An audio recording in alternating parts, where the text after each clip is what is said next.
இன்னைக்கு காலையில பிரேக்ஃபாஸ்ட் இதுதான். இட்லி, கடலை, கொஞ்சம் ஸ்வீட் பொட்டேட்டோ நல்லா சாப்பிட்டாச்சு.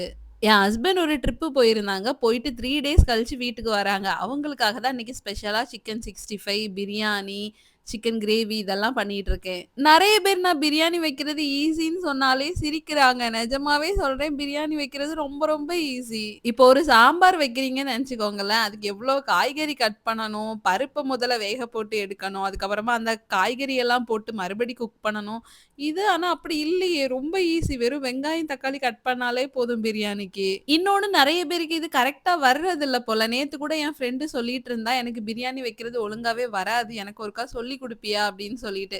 ஈஸி தான். நம்ம 2, 3 டைம் ட்ரை பண்ணாலே கரெக்ட்டா வரும். இன்னைக்கு பார்த்தீங்களா, எனக்கு எவ்ளோ அழகா வந்திருக்கு. கொஞ்சம் கூட அடி பிடிக்காதது மாதிரி தான் வரும்.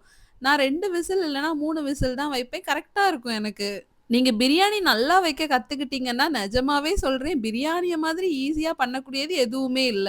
நல்ல ப்ரொஃபஷனலா பண்ணவங்கலாம் அந்த வடி பிரியாணின்னு சொல்லுவாங்கல்ல, ரைஸ தனியா வடிச்சுட்டு, அதுக்கப்புறமா பிரியாணிக்குள்ள போட்டு தம்மெல்லாம் போட்டு பண்ணுவாங்க. அந்த ப்ராசஸ் கொஞ்சம் கஷ்டம் தான். ஆனா குக்கர்ல வைக்கிற பிரியாணி ரொம்ப ரொம்ப ஈஸி தான். அதே மாதிரி இன்னைக்கு கிரேவி வச்சுட்டு இருக்கும்போது தான் பொட்டேட்டோ போட்டு வைக்கலான்னு தோணுச்சு. அதனால பொட்டேட்டோ லாஸ்ட்டா சேர்த்துக்கிட்டேன்.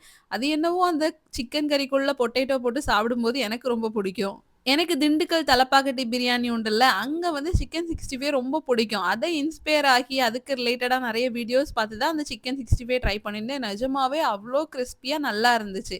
நைட்டுக்கு ஃப்ரைட் ரைஸ் பண்ணியிருந்தேன். ஃப்ரைட் ரைஸோட ரைஸ் கொஞ்சம் ஓவர் குக் ஆயிட்டு, பட் பரவால்ல டேஸ்ட் நல்லாவே இருந்துச்சு. பாய்.